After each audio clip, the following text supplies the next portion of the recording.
Assalamualaikum warahmatullahi wabarakatuh. Alhamdulillahi rabbil alamin. Wabihi nasta'in ala umurid dunya waddin.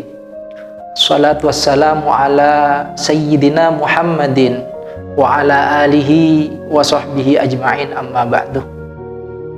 Alhamdulillah, puji syukur kehadirat Allah subhanahu wa ta'ala yang sampai saat ini telah memberikan banyak sekali nikmat, sehingga sampai saat ini, sampai hari ini kita bisa melaksanakan ibadah puasa kita tentu dalam keadaan sehat walafiat. Salawat serta salam semoga tetap tercurah limpahkan kepada junjungan kita Nabi Muhammad sallallahu alaihi wasallam yang telah mengajarkan kita mana yang hak dan mana yang batil, mana yang benar dan mana yang salah, tentu dengan syariat yang diturunkan oleh Allah kepada beliau, yakni ad-dinul Islam, agama Islam yang sampai saat ini kita rasakan bersama. Para pemirsa rahimakumullah, ada suatu kisah tentang seorang raja dan pembantu raja itu sendiri, yang mana pembantunya mempunyai sifat selalu husnudzon kepada Allah, selalu berprasangka baik kepada Allah dan kepada makhluk-makhluknya. Di suatu hari, sang pembantu dan sang raja berjalan beriringan, dan kemudian tiba-tiba sang raja pun terjatuh. Ketika sang raja terjatuh, maka spontan sang pembantu pun berkata, la'allahu khair, mungkin itu yang terbaik raja untuk kamu. Jatuh ini adalah yang terbaik untuk engkau, wahai raja. Lalu sang pembantu pun menolong sang raja dan melanjutkan perjalanannya. Sesampainya di istana, sang raja pun mengerang kesakitan karena jari dari raja tersebut mengalami bengkak akibat jatuh yang dia alami semasa tadi di waktu perjalanan.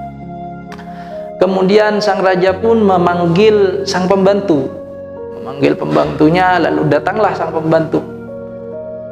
Mengetahui kondisi tangan raja yang sudah membengkak, jari-jarinya sudah membengkak, dengan spontan pun lagi-lagi sang pembantu mengatakan, la'allahu khair, barangkali itu raja itu yang terbaik, jari-jari jenengan sekarang bengkak adalah yang terbaik dari Allah untuk sampean.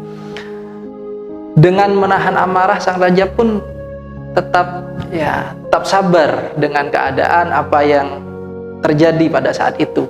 Lalu sang pembantu membawa sang raja ke tabib atau seorang dokter pada masanya. Dibawalah sang raja, sampainya di tabib, di sang dokter, kemudian diperiksalah sang raja, sehingga kemudian menyimpulkan satu keputusan, yakni bagaimana salah satu dari jari yang bengkak itu harus diamputasi atau kita dipotong. Setelah mendengar keputusan itu, sang pembantu pun lagi-lagi berkata, la'allahu khair, mungkin itu ya raja yang terbaik buat jenengan. Jadi dipotong tangannya, itu adalah yang terbaik buat jenengan. Maka karena keputusan itu tidak sesuai sebenarnya dengan hati sang raja, maka sang raja pun mangkel, sang raja marah karena tidak sesuai dengan keputusannya. Mungkin ada jalan lain, tapi ternyata tidak ada jalan lain, maka haruslah dipotong. Ketika dalam perjalanan pulang, sang raja masih dalam keadaan marah kepada pembantunya juga, karena apapun yang terjadi kepada sang raja, sang pembantu ini selalu mengatakan la'allahu khair, la'allahu khair, selalu seperti itu, selalu berhusnudzon kepada Allah subhanahu wa ta'ala. Kemudian sesampainya di istana, sang raja pun memanggil seluruh prajurit-prajuritnya untuk berkumpul dan menangkap sang pembantu untuk dipenjarakan.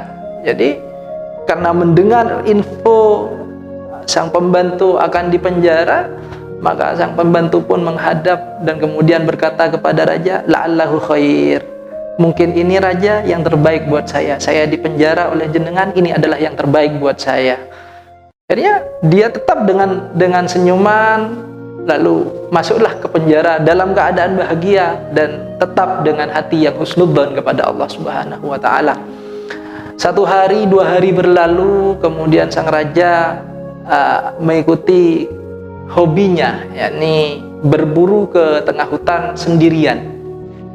Ketika berburu ke tengah hutan, sang raja pun bertemu dengan suku pedalaman, yang mana suku pedalaman ini sedang mencari seorang tumbal untuk dijadikan tumbal kepada berhala yang dia sembah. Dan ketika itu pun bertemu dengan raja, maka tidak banyak bicara pun suku pedalaman itu langsung menangkap raja. Ketika sang raja ditangkap, kemudian diceklah satu persatu dari bagian tubuhnya sang raja, dari kepala, kaki, badan. Nah, ketika sampai kepada tangan, dilihat jari-jarinya raja. Ternyata salah satu jari raja ini tidak ada, hilang, kurang. Maka kemudian ketua dari suku pedalaman itu menyatakan ini tidak layak untuk dijadikan tumbal, karena tumbal harusnya sempurna, tidak ada cacat pada tubuhnya.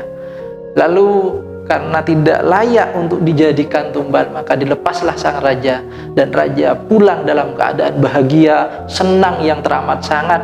Sehingga kemudian ketika sampai ke istana, raja pun mengumpulkan seluruh prajuritnya dan mengutarakan kebahagiaannya.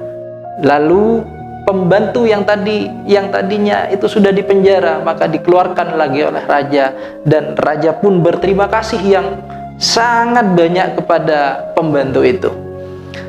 Lalu sang raja bertanya kepada pembantu, "Wahai pembantu, sekarang saya sudah paham tentang la'allahu khair yang Anda katakan kepada diri saya, sehingga saya sampai saat ini selamat, saya sampai saat ini hidup.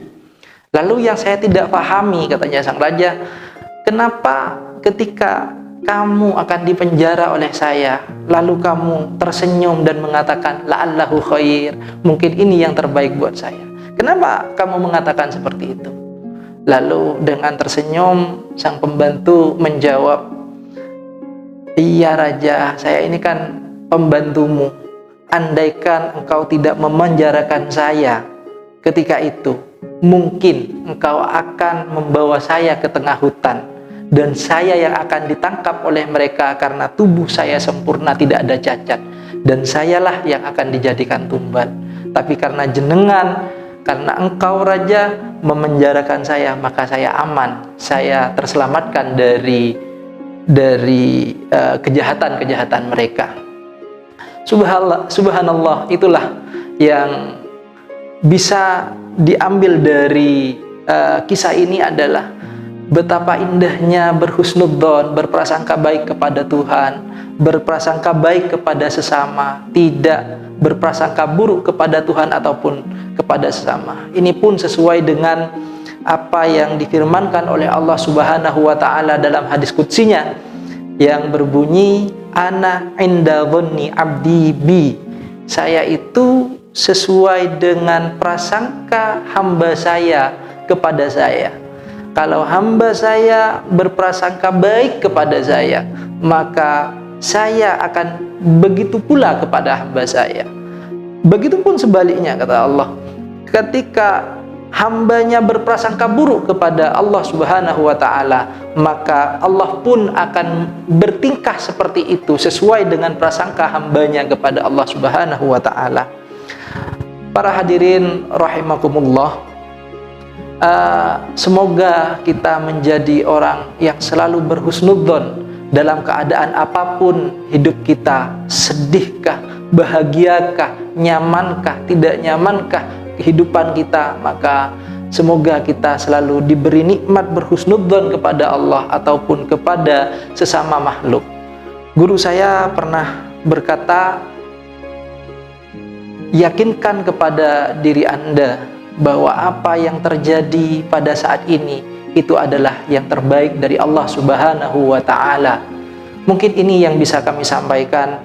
Wassalamualaikum warahmatullahi wabarakatuh.